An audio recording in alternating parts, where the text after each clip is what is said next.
Hey everyone, welcome back to my channel. If you're new, then hey, and if you're like family and friends, then you know, hey again. So today I'm thinking of doing a slightly different video. It's partly to reflect on my time in China, since I've only got like 5 weeks left here. And also anyone thinking of coming to China, travels for work, I don't know. So hopefully this will help you out and also give you a little insight. So today's video is China, the good, the bad, and the ugly. I'm gonna do 3 good memories, 3 challenges, and then 3 bad things. You know, this is my own experience. This is just what I think and what I feel. And also you have to bear in mind that this, you know, I'm in a place called Humen, which is a little island, part of Dongguan, which is South China. Like, let's be honest, we don't really know that much about China unless you've been here. What we do know is the big cities like Beijing and Shanghai. Haven't been to Beijing yet, that's gonna be this summer. Been to Shanghai, fucking world of difference to Humen. But then again, like a city next to us like Guangzhou, even Dongguan we finally went to. Oh my god, we had Mexican food. Anyway, they're so different to Humen. So these are my experiences in Humen, but also in other parts of China. I've done a little bit of traveling around China, and yeah. Okay, so let's start.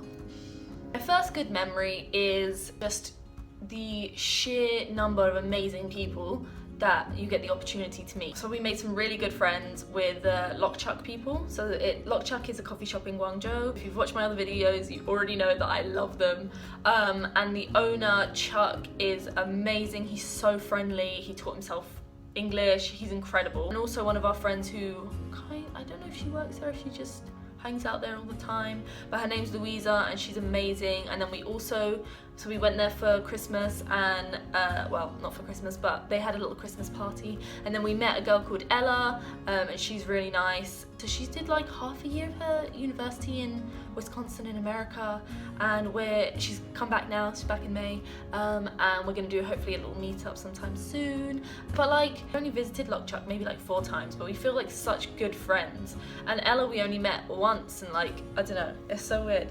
And then also like we made friends with like these Japanese guys, and they come over every month for business, and they're like, yeah, do you want to go for sushi? Obviously I've made friends with the girls here. Just a good opportunity to get to know new people, because obviously I flew out here not knowing anyone, like, at all.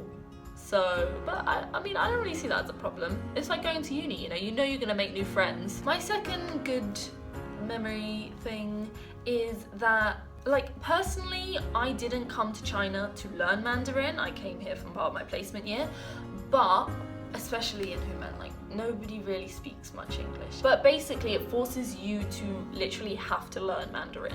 Granted, Mandarin is pretty hard because of the different tones, like, so there's 4 different tones, and basically if you say like one word in each of the different tones, it means a different word. You've got like ma, ma, ma. So they're 3 different tones, and they all mean like different things. So it can get a little confusing. And also touching on the whole like immersion thing, it's really nice to get to know culture. Like, I know that's said for anywhere you travel to, but I mean, I don't know about you, but we never learned much. We never learned anything about China. All I knew was one-child policy, which, if just FYI, is not in play anymore. But like, I get that, you know, the whole communists, and they're very, you know, they keep to themselves, which is fine. I kind of like that too.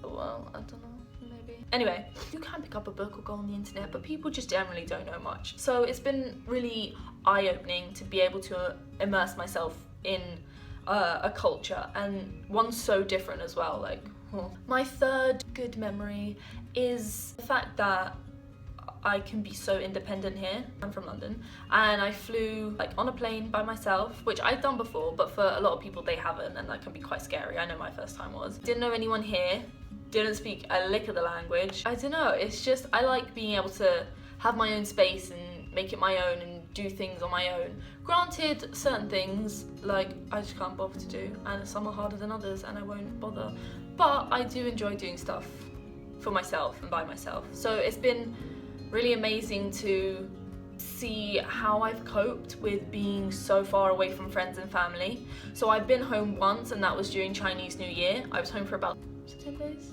Yeah, about 10 days. So like 2 or 3 of them I spent back with my uni friends, and then I was trying to see people, but it was a good amount of time because it didn't give me enough time to kind of like get back into the slump of things, but at the same time it didn't really give me enough time. It was kind of like, oh, I'm home, okay, I can fit you in the morning, and then I gotta go in the afternoon, and blah, blah, blah. And then I didn't really see my dad. Like I was talking to my dad on the phone and he was like, I haven't seen you in like 8 months. I was like, Dad, I came home like 3 months ago. And he was like, nah, but that doesn't count, because he works, he's a baker, so basically he's only really home from like 5:30, and then he goes to bed at like 9:30 because he wakes up at 1 in the morning. It's my Saturday job.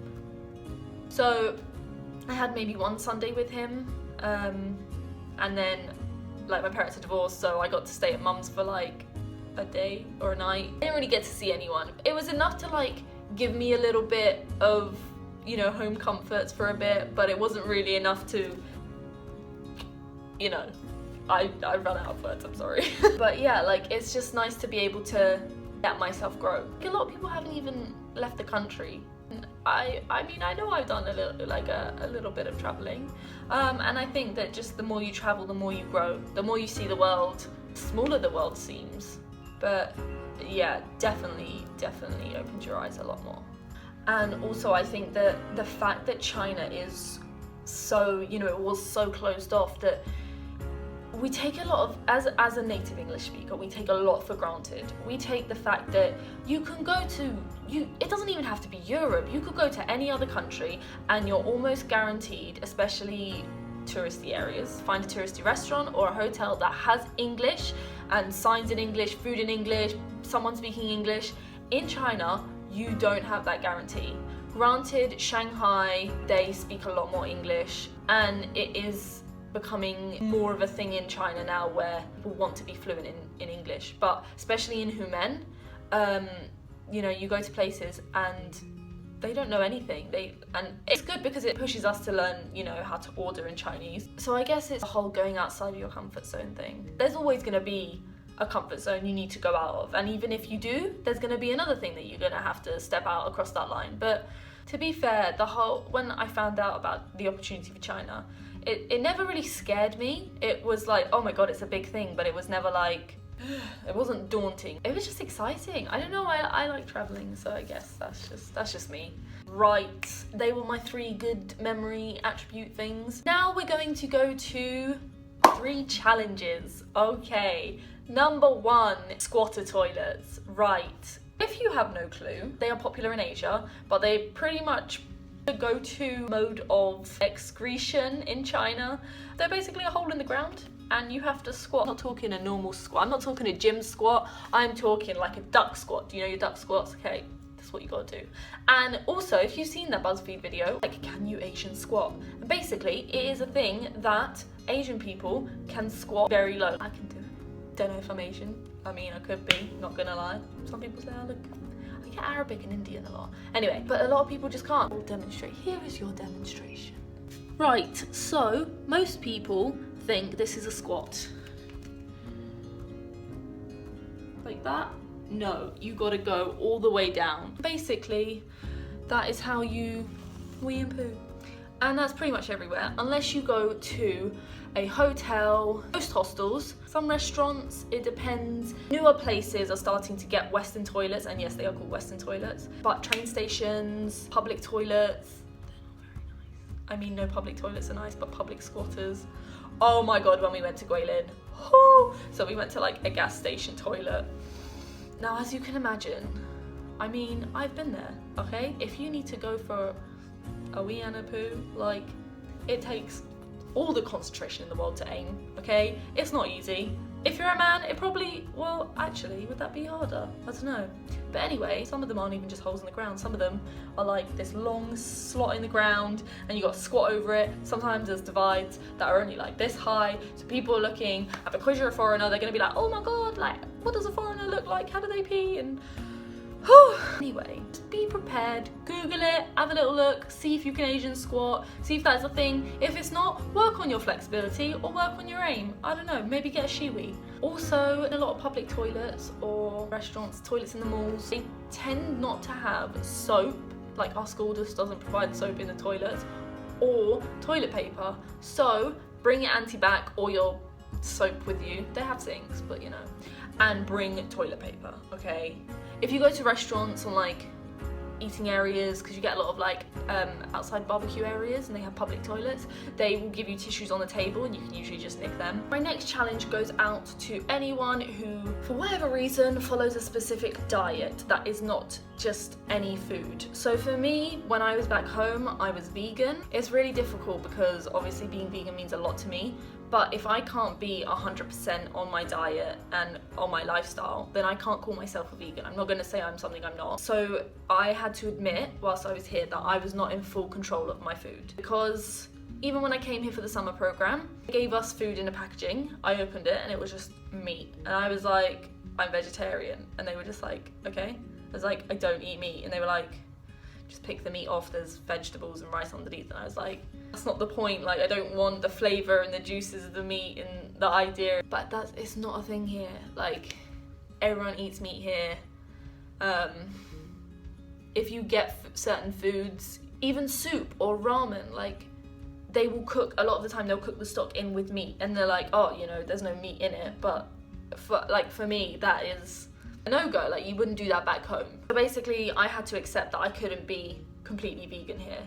I had to be vegetarian. And I did learn how to say, I don't eat meat, I don't eat fish. And a lot of the time, it can be easy. It's a bit hit and miss. So it's more of like the sense that you don't know what's in your food. And sometimes if you can see the food, it's easy to order. When I eat at home, so we got a new local village shop and we just stock up on veg, pasta, rice, tofu. Okay, so the savior of this is that tofu, it's freaking amazing. So cheap here, so easy to get. Also, oh my god, jiaozhis, the little dumplings. You can get the little packages and just make them yourself. It's so easy. I have a rice cooker. If you have not found the magical device that is the rice cooker, you need that shit in your life. You can cook so much in there. You can put rice in, you just put a little water in, don't even have to worry about it. It won't burn. I mean, it might if you forget about it for ages, but pretty much won't burn. Cooks it to perfection. You can cook dumplings, you can steam your veg. It's just amazing. I might get one when I go back home. So basically I cook vegan at home, but there's the whole, you know, you don't know what's in your food. Even if I'm having vegetable noodles, are these noodles egg noodles? I put to rest the fact that I cannot be completely vegan here. I can try my hardest, but no, like you can't even if we go to like a shop and we buy shit, most of the time it will have at least one English word on it. But a lot of the time the ingredients are completely in Chinese characters, so you can't even like Google it. So I don't know what's in this. For the most part I avoid that, you know, but it's hard as well because if I crave something sweet, I can't just, I don't know, pop to Sainsbury's and get a vegan like Alpro. They call the little chocolate mousses, they're really good. It's just a lot harder to be vegan here basically. My third challenge is that China is not foreigner friendly, which, you know, they're communists, okay? They're very selective about who they let in and shit like that. And like, fair enough, you know, each to their own. But it means that, you know, like I said, menus, road signs they have pinyin now, but generally like signs of buildings, it's not going to be in English, you know, it's going to be in Chinese characters. Menus, you know, pretty much if we open a menu and we see English, we're like, oh my god, they've got English. Mostly you just look at the picture and you're like, is this me?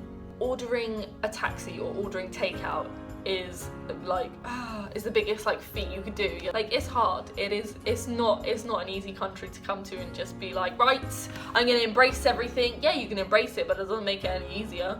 You've got to try, and you can try as much as you want, but sometimes it's tiring. Like, it's tiring. Even trying to do traveling within China, like internal travel, is so difficult because everything is very chaotic here. I thought they would be really on the ball. Maybe they are in Shanghai because that's like their business center. Maybe they are more in the north, but here everyone is so relaxed, don't get told nothing. Trains and stuff and buses will be overbooked. You'll be in aisles, and if you're trying to book internal travel, it's really expensive. You would think it's cheap. No, I'm getting a return flight from Kuala Lumpur, day tripping to Singapore, coming back, and that is costing me £33. If we want to get a 1.5 hour flight up to Zhangjiajie, it cost us over £200, but that is the price you pay because I'm probably never going to come back to China.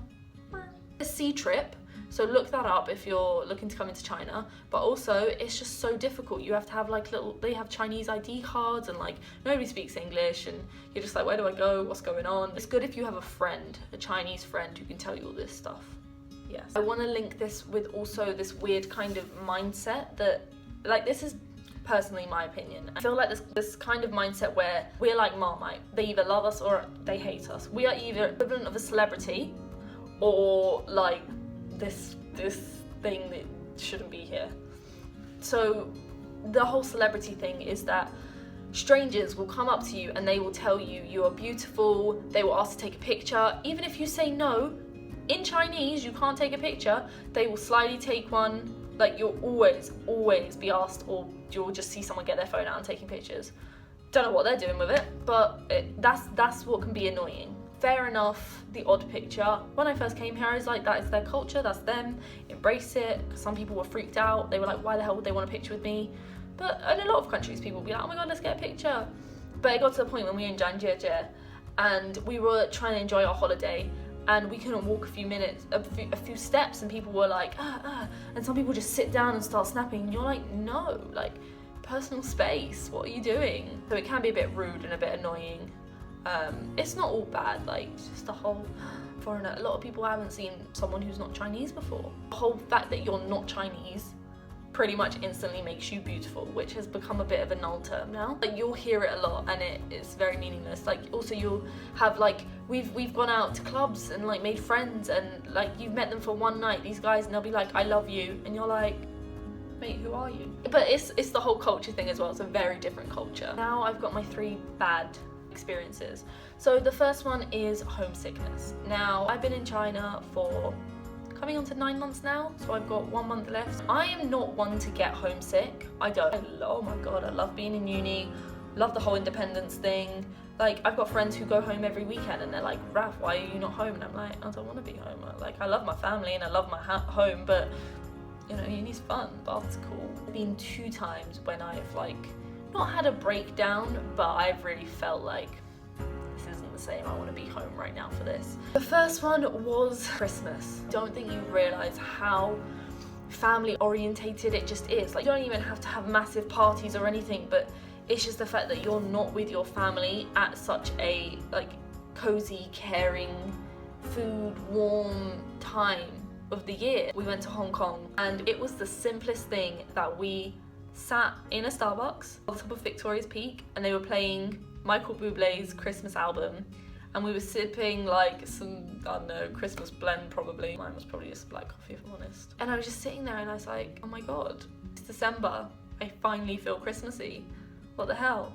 And it was also like, you know, the addition of it doesn't get cold in China till like December because we're in the south. The lowest is like 12 degrees.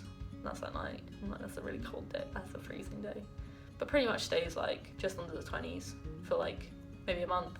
Anyway, it's just like little aspects, the fact that it doesn't get cold. I don't know if it's just our accommodation, but it's not cozy here. Like, I brought, this is a Disney blanket.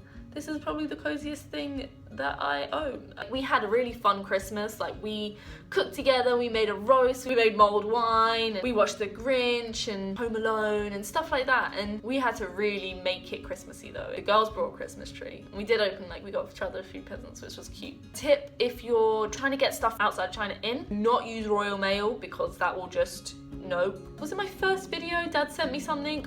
I don't even know where that is. That was months ago. I've just accepted that it is gone. Don't use Royal Mail. Use, is it DHL or DAR or DLR? Either that or FedEx, and you should get it within the week. It's hard, like, you can't get presents, you can't even get cards. I didn't get cards for Christmas. So that was one memory. Another one was, another time I just wanted to be home was I got really ill. This was after Macau.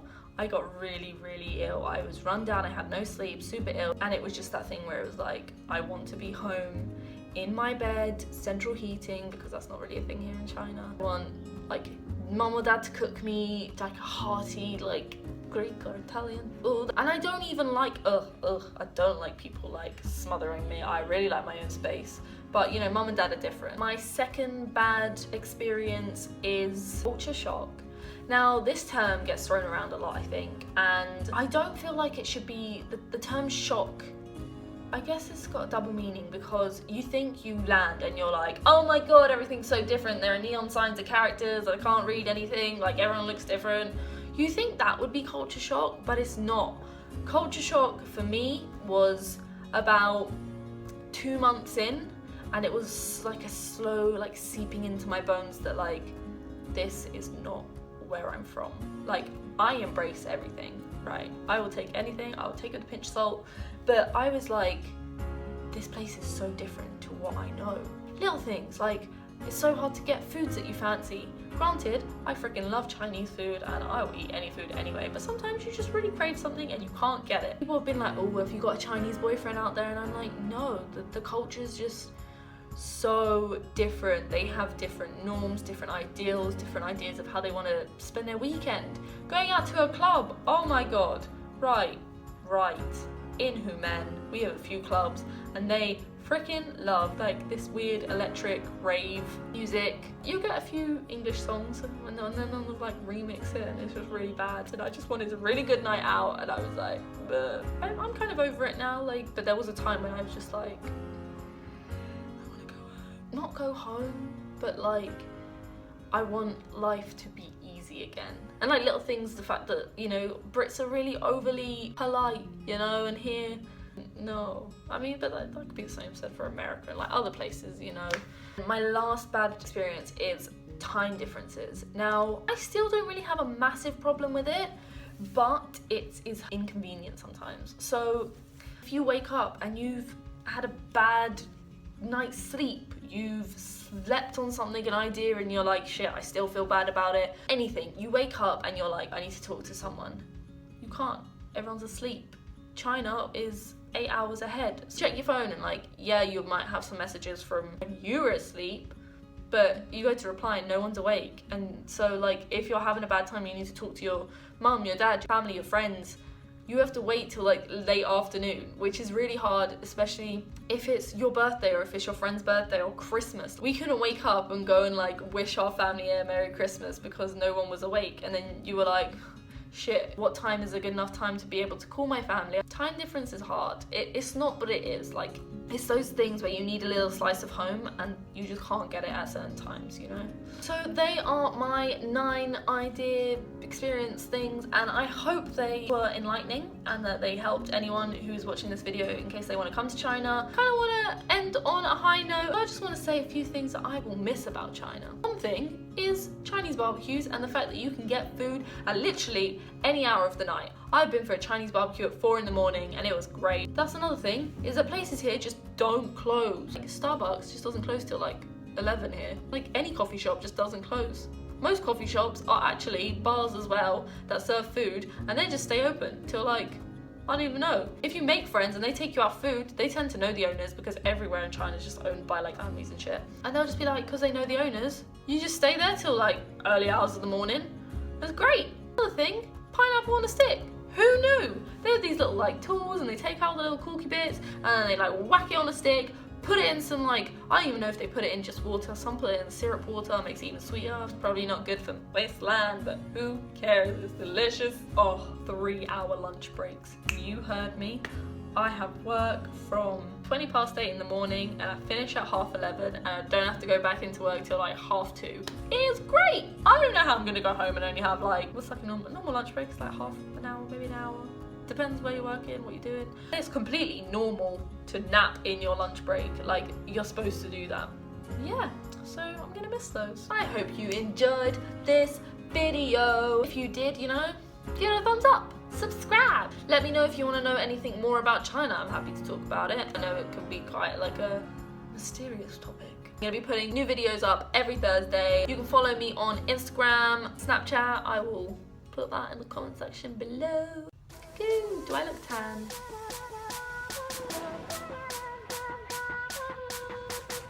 See you next Thursday.